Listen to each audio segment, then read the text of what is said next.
Hello, 2322. Forgive me for rushing through this. I want to go visit my 80-year-old parents in Virginia this summer for about a month. So I'm trying to shoot 35 videos in about 20 days.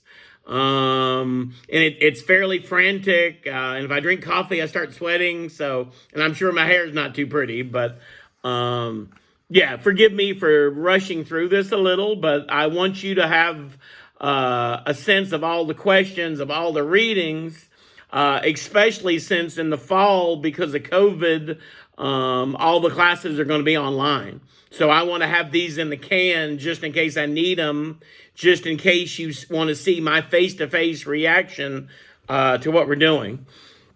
The first question asks, this is the Wife of Bass Tale questions. The first question asks, how are men and women represented in the Wife of Bass Tale? Obviously, things are tough for women in 1400. The Wife of Bath is a strong woman. She tells an exciting, interesting tale. 600 years later, the Wife of Bath's tale and the Miller's tale are probably the two most popular tales.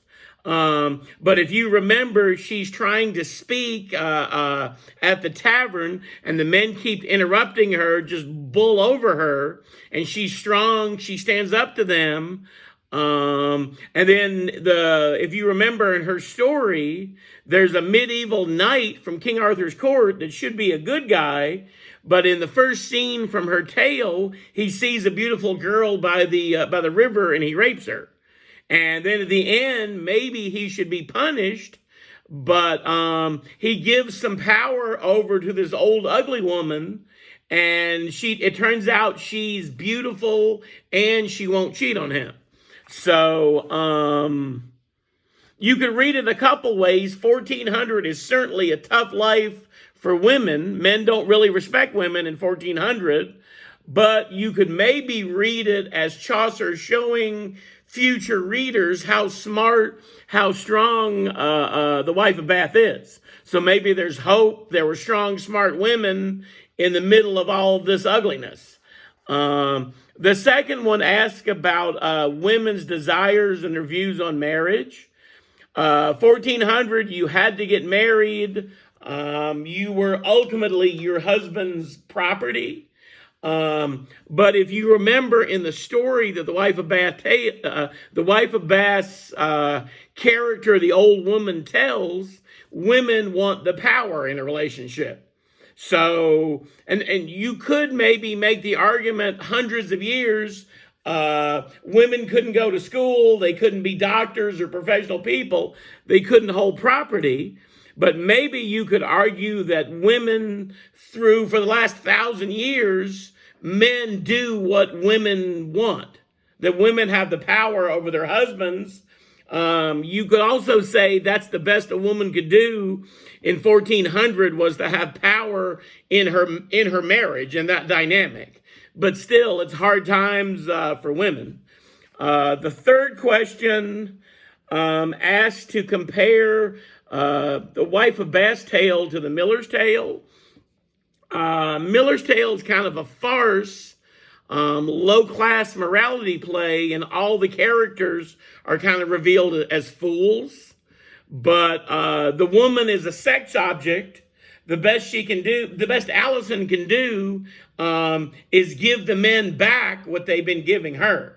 So you could, like sometimes in a feminist lecture, I'll ask my students, is it a good thing, if a man has 10 girlfriends, he's a player in 2020, but if a woman has 10 boyfriends, she's not going to say the word. And then I will ask my class, is it a good thing if women in 2020 mirror the men and give back their disrespect to them? So, I mean, maybe you could debate that, but in a comparison to the Wife of Bath's tale, it is a bit of a happier ending. It ends with a marriage, but ultimately women aren't respected in either tale. And if you're digging in for something positive, something good, the wife of Bath is a strong woman. She's smart. She doesn't take any crap from the other men in the tavern. And she tells a story. And 600 years later, these two stories are probably the most popular ones. And you could debate, fart joke versus strong wife of Bath. But they're the two most popular stories 600 years later. Number 4 asks about her physical characteristics. She's gap-toothed. She's been married 5 times, divorced 4. She's heavy. The men don't necessarily respect her at first, but she tells a mean story. So I think there's some positive elements there.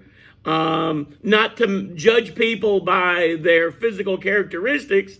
Listen to what they say. I think there's some hope for literature, for women's rights, even in 1400. Because if you give this woman a chance, she's smart, she's strong, common sense. I think I said in another lecture, if you were in a pub and you sat next to the wife of Bath in 2020, she might give you some good life advice. She's a strong character. She's one of the strongest characters in the story, even though she's been married 5 times and isn't physically attractive. The 5th question asks about Chaucer. It kind of breaks down, is he an early feminist or is he a misogynist? Misogynist mean hate women. And it could be argued 1400 that men hated women, didn't treat women with respect. So you could argue that Chaucer is representative of his community. But I personally think Chaucer's digging in, trying to talk about a wide range of social casts, of characters of men and women. So Chaucer, besides the Bible, is the first writer to really in history, to let poor people have a voice. He's one of the first writers in history to let women have a voice. And I think that's significant. He is part of his culture, is part of his community, is part of the system. But I think personally that he's digging in and trying. But that might be a good paper. That might be the crux of a feminist paper you would write. That he is part of the system, but he is trying to give other characters voices that didn't generally have a voice. And then the 6th question talks about the wife of, comparing and contrasting the wife of Bath in her prologue, the actual woman, versus the tale she tells. On one level, I get from that question that it's a man's world, but I said this before, critics over the years have paid a lot more attention to her prologue, how she looks, how she talks, how many times she's been divorced. So she tells, we judge her at first on how she looks, the way men judge women by their physical beauty. But then when the men stopped interrupting her and she tells her story, it's fascinating. She's a wonderful storyteller. She knows what she's talking about. So maybe part of that is men shouldn't judge women by their appearance. You shouldn't judge a book by its cover.